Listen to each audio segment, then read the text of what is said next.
And I am going to show you how you can rank your podcast in the charts, also see your reviews, basically just everything in one place, because it can be quite overwhelming when you are dealing with multiple directories. You know, if you're like Apple, Google, Spotify, Stitcher, you know, you're in multiple places, hopefully, which is what we've covered previously in the course.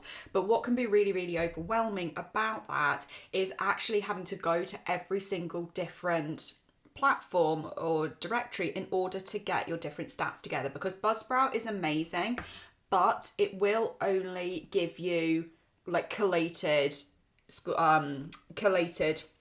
information and demographics. If you want to dive much deeper into where your listeners are coming from, where you're sitting in the charts collectively, then you're going to need to use something like Podkite or Chartable. Now, it's up to you which one you want to use. I'm going to show you how to set up on Podkite. Chartable does as well also have its own charts, but just be wary of that you need to be registered on Chartable in order to be in the Chartable charts. So if you turn around and say, oh, I'm a top 50 podcast, but you're only on the Chartable charts, you have to have submitted yourself to be considered for that. Now, Chartable does always also look at the Apple Podcast charts, Spotify charts, general chart, all these different things. But just if you're looking at just the Chartable chart, that's just something to bear in mind. But I prefer to use Podkite purely because I find that the emails they send me are a little bit more aesthetically pleasing to snapshot the graphic to then put onto Instagram or whatever to. So when you've seen those little boxes which are green or red or grey, which have said the Confident CEO podcaster is ranking here, there and wherever, this Podkite is where I have got those graphics from, where they have emailed them over to me. So I'm going to show you how to set this up. So first I am going. Okay, so I've submitted my information.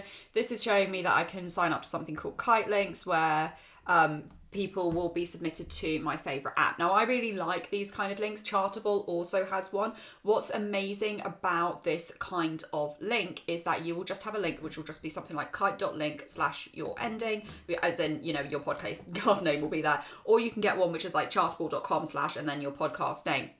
And what's amazing about these links is that when you give people that link, such as kite.link/ The Lazy Girl's Guide to Podcasting, for example, if I give that to somebody and they click on that link, they will be taken to whichever app is their favourite listening app for their podcast. So, and it won't just be the only episode, they'll be encouraged to subscribe to the whole podcast. So that is absolutely amazing. So if they listen in Spotify, they will automatically be taken to your podcast on Spotify. If they normally listen on Apple Podcasts, they will be taken to your podcast on Apple Podcasts. If it's Stitcher, if it's Deezer, if it's iHeartRadio, as long as you're listed in that podcast directory, it will take that person to their favoured podcast directory, which is another reason why I say to get listed in as many places. So this is really, really cool, and I am definitely going to make sure that I am set up with this. So I'm going to hit next, and again, it just gives me a little bit more information on that.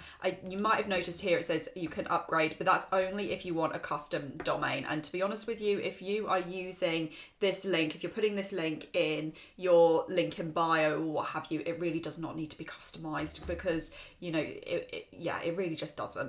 People don't really care. So again, it's just explaining the ease of it and the need for using your Kite link, and as it's saying here, then, you know, you can include that in your emails, in your mailing list as well. So that, and then it makes it much easier as well for them to add in a rating there.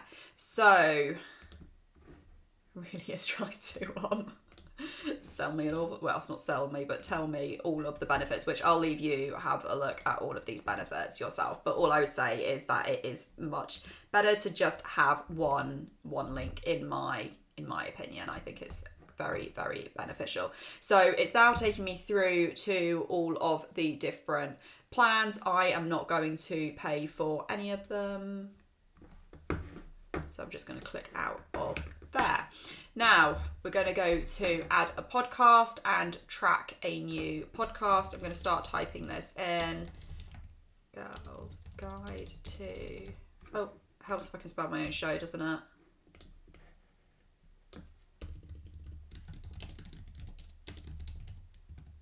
There it is, the Lazy Girl's Guide to Podcasting. Is the podcast controlled by this account? Yes, it is my account. You can actually also, track competitors there, which I think is quite interesting. But this is mine. And as you saw, I clicked on that little X at the side, which is why my membership is free. I have now connected that, and then what I can do is come across and I can click on channel. And when this when the podcast is being listened to, any ranks in the charts will appear down here, which is very exciting. Now, because I'm on the free plan, there are limitations to this. I can't, for example, look at the web funnel and in specific download stats, but in all fairness, I get that across on my Buzzsprout anyway. I also can't break down my chart rankings per episode or by search, but again, that doesn't really bother me. I just want to know overall where the channel is sitting. And the other nice thing is about reviews here is then when you get reviews, you can just see them all in one place. And you can also search for them by platform as well and sort them by the newest or oldest. Because one of the interesting things is that when you go into Apple Podcasts, for example, it will show the reviews that you have got and the ratings that you've got within the country that you are in at the moment, your IP address, whatever's been picked up on your phone or wherever you are accessing Apple Podcasts, for example. So in order to just see everything collectively, it's really nice to be able to see it here.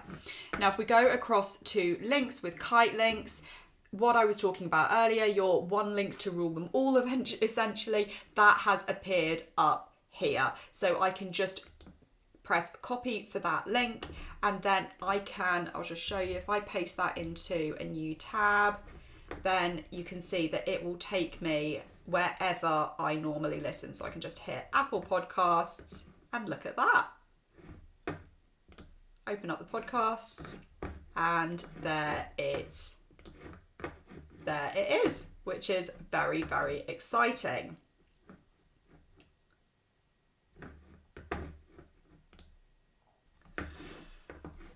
So hopefully you have, and what I also really like about this is that it tells me to go and follow it as well. So I hope you have found that useful when it comes to setting up for Kite Links and with Podkite. As I said, I think this is an amazing website. Yes, you are slightly limited if you are on the free plan. However, I feel that between Podkite and Buzzsprout, I don't think you need anything extra. But that is just completely personal there. So as I said, hope you've enjoyed this, and I will see you next video.